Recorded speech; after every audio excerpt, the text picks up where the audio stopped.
Good evening, my fellow Americans. Tonight, I'd like to talk to you about where we are as we mark 1 year since everything stopped because of this pandemic. A year ago, we were hit with a virus that was met with silence and spread unchecked. Denials for days, weeks, then months. That led to more deaths, more infections, more stress, and more loneliness. Photos and videos from 2019 feel like they were taken in another era. The last vacation, the last birthday with friends, the last holiday with extended family. While it was different for everyone, we all lost something. A collective suffering, a collective sacrifice. A year filled with the loss of life and the loss of living for all of us. But in the loss, we saw how much there was to gain in appreciation, respect, and gratitude. Finding light in the darkness is a very American thing to do. In fact, it may be the most American thing we do. And that's what we've done. We've seen frontline and essential workers risking their lives, sometimes losing them, to save and help others. Researchers and scientists racing for a vaccine. And so many of you, as Hemingway wrote, being strong in all the broken places. I know it's been hard. I truly know.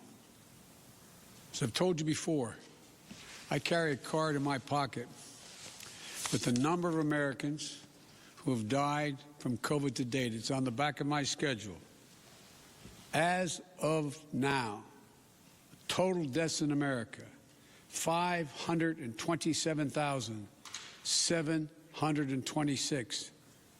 That's more deaths than in World War I, World War II, the Vietnam War, and 9/11 combined. There were husbands, wives, sons and daughters, grandparents, friends, neighbors, young and old. They leave behind loved ones, unable to truly grieve or to heal, even to have a funeral. But I'm also thinking about everyone else who lost this past year to natural causes, by cruel fate of accident or other disease. They too died alone. They too leave behind loved ones who are hurting badly.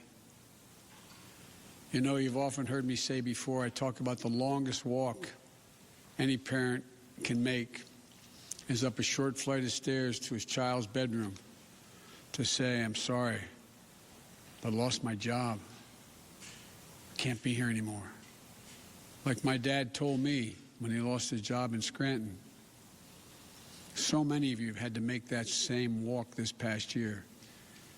You lost your job. You closed your business. Facing eviction, homelessness, hunger, a loss of control, and maybe worst of all, a loss of hope. Watching a generation of children who may be set back up to a year or more because they've not been in school because of their loss of learning. It's the details of life that matter the most. And we miss those details. The big details and the small moments. Weddings, birthdays, graduations. All the things that needed to happen, but didn't. The first date, the family reunions, the Sunday night rituals. It's all has exacted a terrible cost on the psyche of so many of us. For we are fundamentally a people who want to be with others, to talk, to laugh, to hug, to hold one another.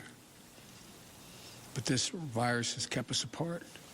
And grandparents haven't seen their children or grandchildren. Parents haven't seen their kids. Kids haven't seen their friends. The things we used to do that always filled us with joy have become things we couldn't do and broke our hearts. Too often, we've turned against one another. A mask, the easiest thing to do to save lives. sometimes it divides us. States pitted against one another instead of working with each other. Vicious hate crimes against Asian Americans who've been attacked, harassed, blamed, and scapegoated.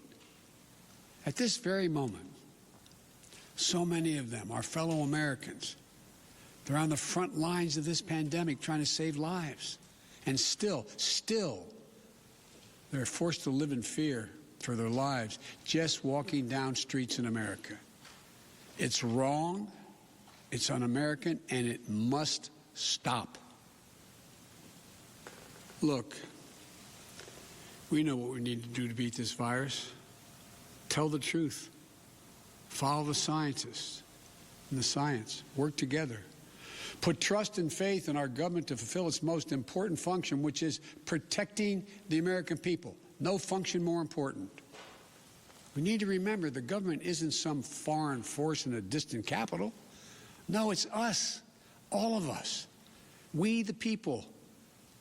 For you and I, that America thrives when we give our hearts, when we turn our hands to common purpose. And right now, my friends, we're doing just that. President Joe Biden delivering his first primetime address from the White House right now.